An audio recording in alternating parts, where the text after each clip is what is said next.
tardes ya a todas y a todos ustedes. Vamos a dar continuidad al evento académico con este simposio tan interesante para dar continuidad a la plática de ayer del doctor Tonelli en lo referente a ventrículo derecho. En la plática de ayer del doctor Tonelli, bueno, ustedes fueron testigos de la importancia que tiene el ventrículo derecho en el abordaje y manejo del paciente críticamente enfermo, porque habitualmente se deja a un lado. Y en una de las charlas que dio el doctor Miguel Ayala, también hacía relevancia de cómo el ventrículo derecho no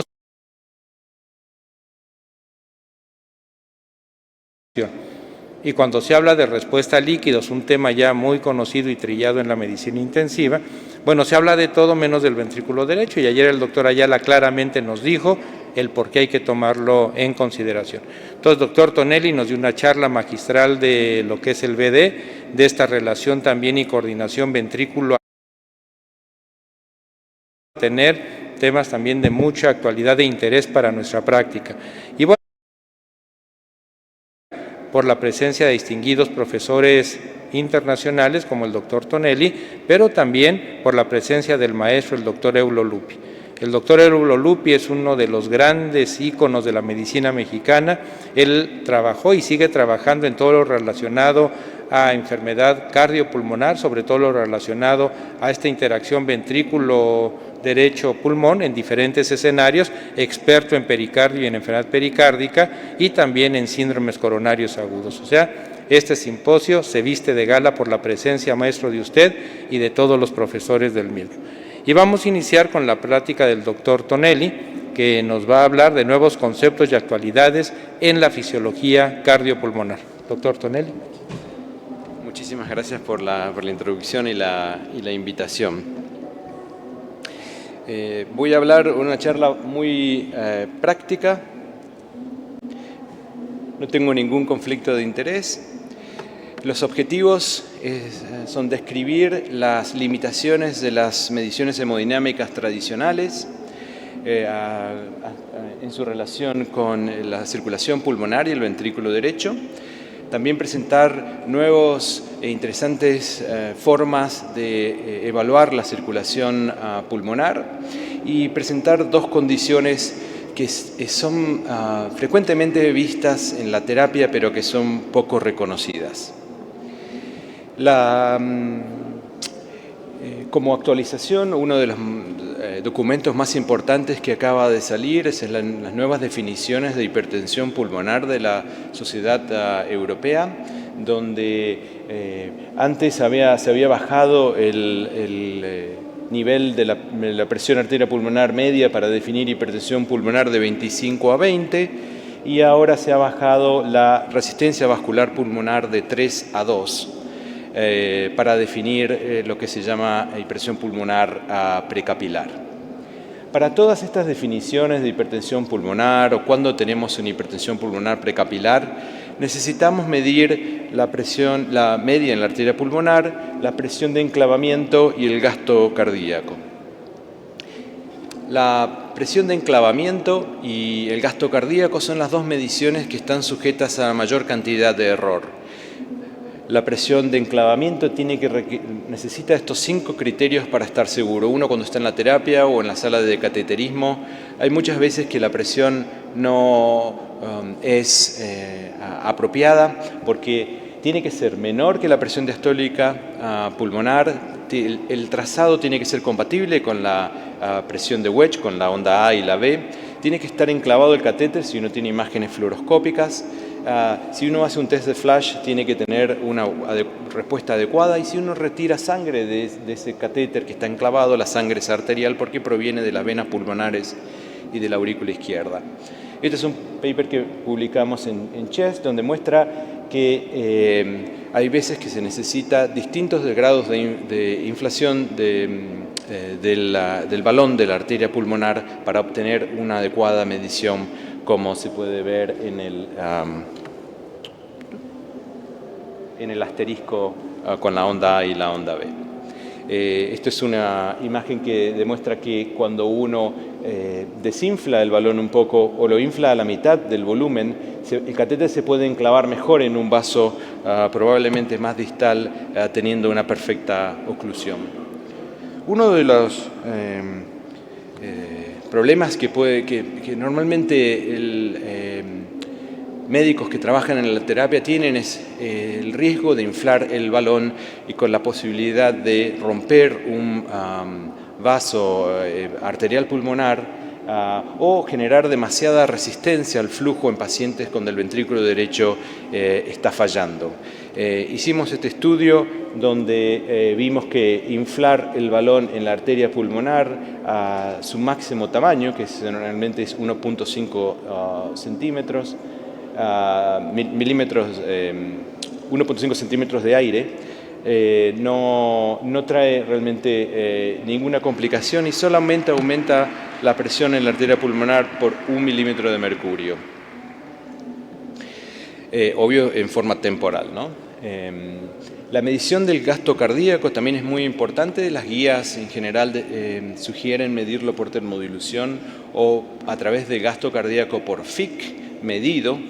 Para medir el gasto cardíaco por FIC uno necesita medir el consumo de oxígeno. Entonces en pacientes que nosotros hacemos cateterismo, en aquellos que sospechamos que el gasto cardíaco por termodilución no es apropiado, o está muy cerca de niveles bajos o altos, por ejemplo, menor de 2.5 litros por minuto por metro cuadrado, le hacemos una medición por FIC. La medición requiere 12 minutos de determinación del consumo de oxígeno, requiere una punción arterial porque el oxígeno de pulso tiene mucha variación con la saturación arterial que se requiere para el denominador de la fórmula de FIC.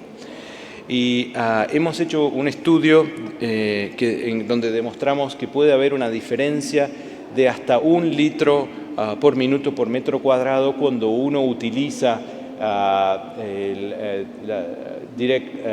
FIC medido comparado con la termodilución. Y esto no estuvo influido por la presencia de insuficiencia tricuspidia.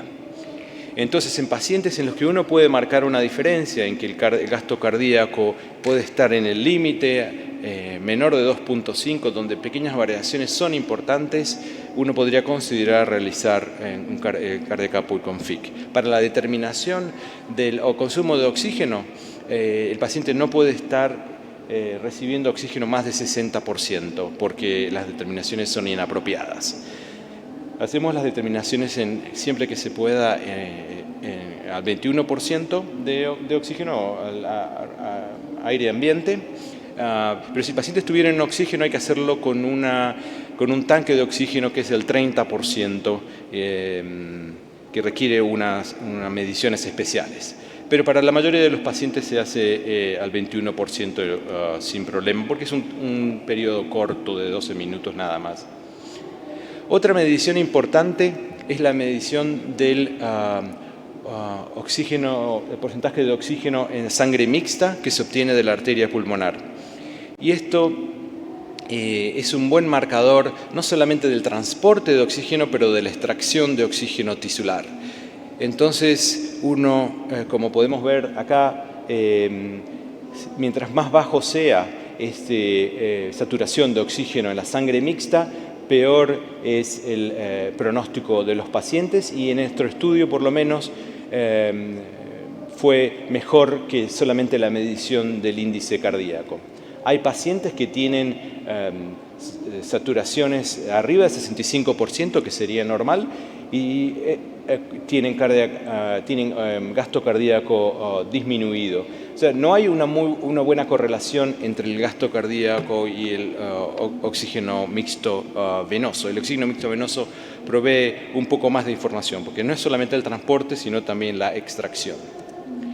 Una medición que estamos haciendo ahora de los últimos 5 años es en pacientes particularmente obesos, donde tienen una presión intratorácica elevada. Le colocamos al final del cateterismo un balón esofágico. El balón esofágico va a la mitad del esófago y permite la medición de la presión dentro del tórax, y de esta forma podemos ajustar la presión vascular y tener una presión transmural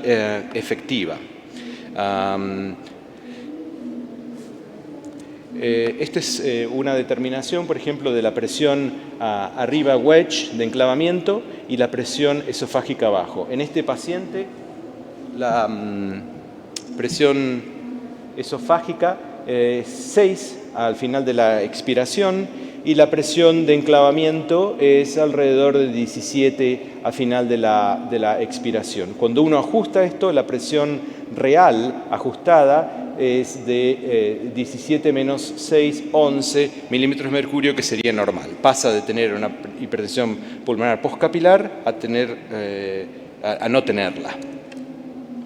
Esto es cuando lo extrapolamos en la curva. Esto sería la arteria pulmonar.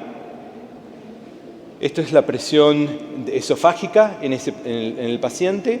Y cuando uno ajusta la presión que mide con la presión esofágica, la línea azul es la presión real, la transvascular. Lo mismo pasa con la presión de enclavamiento, donde tenemos la onda A y la B en esta presión wedge, que en este caso es alrededor de 30 milímetros de mercurio. Cuando uno la ajusta por la presión esofágica, que en este caso es alrededor de 21, 22, tenemos la presión wedge, que es normal, en azul. Entonces, en pacientes particularmente con obesidad, ¿por qué en pacientes con obesidad? Porque son los que generalmente tienen incrementado la presión intratorácica. Una persona normal o con una contextura física normal, la presión intratorácica puede estar mínimamente elevada, 2, 1, 2, que realmente no haría un gran cambio, pero en pacientes con obesidad marca un gran cambio. Y hay muchas veces que tenemos pacientes en la terapia que tienen hipertensión pulmonar postcapilar con wedge de 30, que uno les da diuréticos, y lo único que hace es ver que la creatinina la aumenta, que empiezan a tener alcalosis, aumenta el bicarbonato en la sangre porque se están deshidratando y el paciente no mejora con diuréticos. Y esta es una explicación probable, que el paciente en realidad tiene un estado de fluido apropiado y los diuréticos no son necesarios. En este estudio que hicimos, demostramos que cuando uno ajusta la presión por la presión esofágica, baja un montón los pacientes con hipertensión pulmonar postcapilar y con hipertensión pulmonar combinada. Como pueden ver, en azul es la postcapilar y la roja, la combinada, baja mucho porque la wedge se corrige y baja sobre los valores de 15 y pasa a ser normal y desaparece el diagnóstico de postcapilar. Un estudio que estamos haciendo más es la inyección de contraste salino agitado. El contraste salino agitado se hace normalmente durante la ecocardiografía para determinar la presencia de shunts de derecha a izquierda, que es usualmente debidos a un foramen oval permeable o a un shunt intrapulmonar, como por ejemplo uno lo ve en los pacientes con cirrosis. Los pacientes con cirrosis pueden tener un foramen oval permeable y también pueden tener conexiones shunts intrapulmonares. Y para diferenciarlos, una manera muy interesante es inyectar las burbujas agitadas en la parte distal del catéter de la arteria pulmonar. Entonces el corazón ya se pasó, se inyecta en la arteria pulmonar y si las burbujas ahora aparecen en la aurícula izquierda, eso habla de que el paciente tiene un shunt intrapulmonar. Lo cual es muy importante de diferenciar porque hay veces que si bien uno ve cuándo aparece el shunt en la aurícula izquierda o menos de 3 latidos o más de 3 latidos, hay muchos pacientes que están en el medio entre ellos, el que aparece en latido 2, latido 3, latido 4, que pueden ser intrapulmonar o intracardíaco y es difícil diferenciar. Los dos casos que le quería mostrar que se ven muy comúnmente en la terapia y que no son muy reconocidos son, por ejemplo, este paciente que tiene 50 años, se presenta con shock y tiene una línea arterial. Y en la línea arterial ven esos dos picos sistólicos, estos dos picos sistólicos. Cuando el paciente le hicieron un eco, se puede ver que hay una disminución de la luz del tracto de salida del ventrículo izquierdo. Cuando se pone un Doppler, aparece este signo de sable de flujo muy agudo y tardío. Y esto es antes de fluidos y esto es después de fluidos, forma de la onda arterial mejoró significativamente, desde este pulso que se llama biferens a una pulsación normal. Entonces, la obstrucción del tracto del ventrículo izquierdo no está muy reconocida en pacientes durante la terapia, pero está particularmente en pacientes con sepsis, con un corazón hiperdinámico, en pacientes que tienen vasoplejía, en pacientes que están recibiendo algún inotrópico y tienen un corazón hiperdinámico o que tienen taquicardia. En estos pacientes es recomendable hacer ecocardiografía y rápidamente ver si esta condición está presente o no. Y si estuviera presente hay que descontinuar las drogas inotrópicas, dar fluidos y agregar beta blockers si el paciente lo tolera. Esto es el flujo que se ve en el Doppler, que es tardío y tiene esta forma de sable. Y otra condición que está aún menos reconocida es la obstrucción del tracto del ventrículo derecho. La obstrucción del tracto del ventrículo derecho también se ve en pacientes en la terapia con condiciones similares a las describí antes. Puede ser dinámica o por una obstrucción mecánica. La dinámica es probablemente la que más comúnmente se ve en la terapia, que cuando uno le da agentes inotrópicos, donde hay estados de bajo volumen, donde hay taquicardia y cuando hay una rápida reducción de la poscarga del ventrículo derecho. Hay factores de compresión, como por ejemplo neumotórax, o tumores o cardiomiopatía hipertrófica, o edema si el paciente tuvo un infarto de miocardio. Una forma muy inteligente de ver este gradiente es cuando uno pone el Swan, poner un Swan que se llama Paysport Swan, que tiene se usa normalmente para poner un marcapasos, pero en este caso no ponemos ningún marcapasos, pero tiene una apertura que está a 15 centímetros de la punta del catéter, que permite la medición simultánea de la arteria pulmonar y del ventrículo derecho. Esa medición simultánea hace que cuando está puesto en posición uno pueda ver la onda de la arteria pulmonar y la onda ventricular al mismo tiempo en el monitor. Y de esa forma comparar las dos presiones sistólicas y ver si hay un gradiente o no hay un gradiente. Cuando el catéter se pone hay que estar seguro que está bien puesto, que el catéter no tenga overdamping o underdamping. Se ve la onda de presión, y si hay una diferencia de más de 6 y menos de 25 es leve la obstrucción, y si es de más de 25 es severa la obstrucción. La obstrucción también puede ser intermitente dependiendo de las condiciones que generaron el problema, y uno también puede usar la presión del ventrículo derecho para ver cómo es la parte diastólica del llenado del ventrículo derecho, porque si hay disfunción diastólica del ventrículo derecho, los pronósticos son peores en un montón de condiciones. ¿Y qué es lo que pasa? Que normalmente el ventrículo es muy distensible, entonces la presión en diástole tiene un aumento muy menor. Cuando el aumento es más pronunciado, como pueden ver acá, del ventrículo derecho, uno tiene que estar pensando que hay disfunción diastólica. Y a medida que empeora el paciente y hay un incremento de la poscarga, hay una disfunción diastólica, como un ascenso muy rápido, y también hay un retardo en lo que se llama DPDT, que sería la contractilidad del ventrículo derecho, que son todos parámetros que nos pueden indicar solamente viendo la onda de presión que el ventrículo derecho está empezando a fallar, hay un desacoplamiento. Algunos lo consideran aún esto mejor que hacer un ecocardiograma, porque esto permite la evaluación continua de la onda. En cambio, en un ecocardiograma uno tendría que ponerlo y hacerlo algunas veces al día, pero no podría tener la frecuencia que tiene la medición de la presión del ventrículo derecho. El ecocardiograma Este es un ecocardiograma transesofágico. En este paciente muestra cómo hay una reducción del tracto de salida del ventrículo derecho. Y en el panel de la derecha pueden ver cómo hay una diferencia entre la onda verde acá y la onda amarilla. La onda verde es la ventricular, la amarilla es la pulmonar.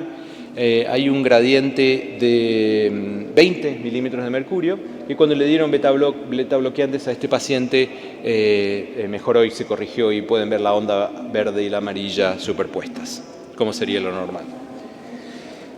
En resumen, la hipertensión pulmonar ha sido cambiada la definición, le bajaron la presión de resistencia vascular pulmonar de 3 a 2, agregaron la hipertensión pulmonar de ejercicio que antes no estaba.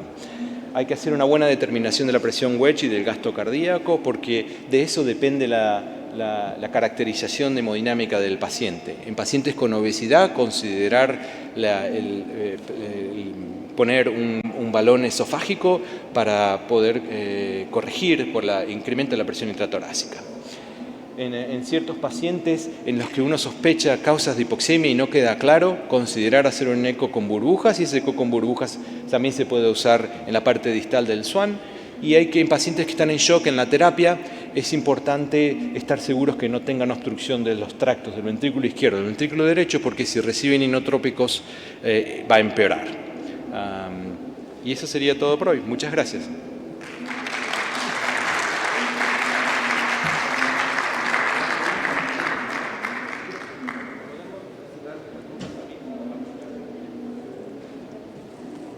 Si hay alguna pregunta.